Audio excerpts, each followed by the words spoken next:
संघर्ष थी सफलता ने समझावती खूब सरस कहवत है, कुछ पाने के लिए कुछ खोना पड़ता है। पर राज्य सरकार औद्योगिक विकास ने पामवा माटे गौचर जमीनों सरकारी પડતર અને ખરાબાની જમીનોનો ભોગ લેશે એવું તો નહોતું વિચાર્યું।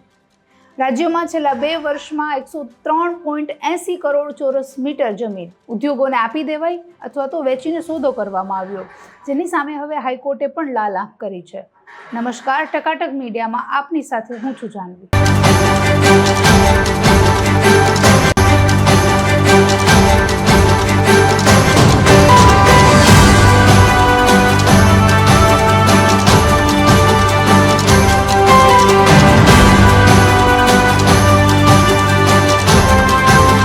ગુજરાત સરકારના મહેસૂલ વિભાગના સત્તાવાર આંકડાઓ જણાવે છે કે છેલ્લા 2 વર્ષમાં 18 લાખ ચોરસ મીટર ગૌચર જમીન ઉદ્યોગોને ફાળવી દેવામાં આવી છે। આમ સરકારી ખરાબા, પડતર અને ગૌચર જમીન જે ઉદ્યોગોને ફાળવવામાં આવી હોય તેનો સરવાળો કરીએ તો એટલો થાય છે જેમાં 2 અમદાવાદ સમાઈ શકે। ઉપરાંત 28 વર્ષ પહેલાં 700 ગામડાઓ એવા હતા કે જ્યાં ગૌચર જમીન બિલકુલ ન હતી। આજે આંકડો વધીને 2800 ગામોએ પહોંચી ગયો છે।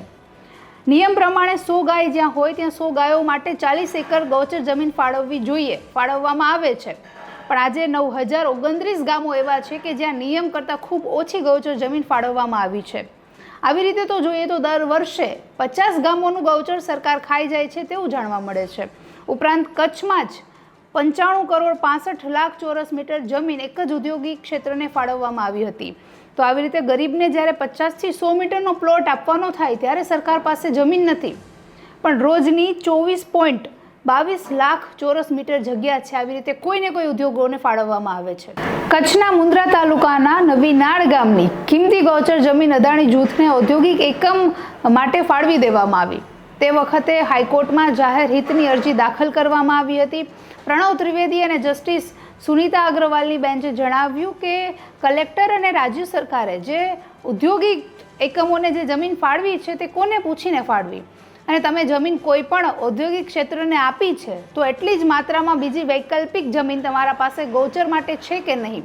ત્યારે બંને લોકો જે છે એ એમનો પક્ષ રાખી નહોતા શક્યા। ત્યારે હાઈકોર્ટે હવે લાલ આંખ કરી છે। ખૂબ જ રોષ વ્યક્ત કરતા જણાવ્યું છે કે તમારે કોઈ પણ સંજોગોમાં જેટલી ગૌચર જમીન તમે અદાણીને આપી છે તેટલી જ સંખ્યામાં ગૌચર જમીન કચ્છમાં બીજે કોઈ પણ સંજોગોમાં વ્યવસ્થા કરવી પડશે। ત્યારે પોતાના બચાવ કરતા કલેક્ટરે સોગંદનામું રજૂ કર્યું કે અમારી પાસે કચ્છમાં બીજી કોઈ એવી વૈકલ્પિક વ્યવસ્થા નથી કે જે જગ્યા અમે ગૌચર માટે ફાળવી શકીએ। ત્યારે પણ હાઈકોર્ટે કહ્યું કે તમે રાજ્ય સરકારના પ્રતિનિધિ છો, તમે અદાણીના પ્રતિનિધિ નથી। હવે આ સમગ્ર મામલા માટે રાજ્ય સરકારે 2 સપ્તાહનો સમય કોર્ટ પાસે માંગ્યો છે। હવે હાઈકોર્ટ આવનારા 2 સપ્તાહ પછી આને લઈને ચોક્કસ કોઈ પણ નિર્ણય લેશે। પણ ગુજરાત સરકાર જે ઔદ્યોગિક વિકાસની આડમાં ગૌચર જમીન, સરકારી ખરાબા અને જે પડતર જમીનનું દાન કરી રહ્યા છે, ભાડે આપી રહ્યા છે, ને ભ્રષ્ટાચાર જે થઈ રહ્યો છે તેને લઈને હવે આવનારા સમય માટે જે પશુધન છે તેના માટે ચોક્કસથી ખતરો ઊભો થઈ રહ્યો છે, જેને લઈને ચોક્કસ પગલાં અને નિર્ણય લેવો ખૂબ જ જરૂરી છે। નમસ્કાર।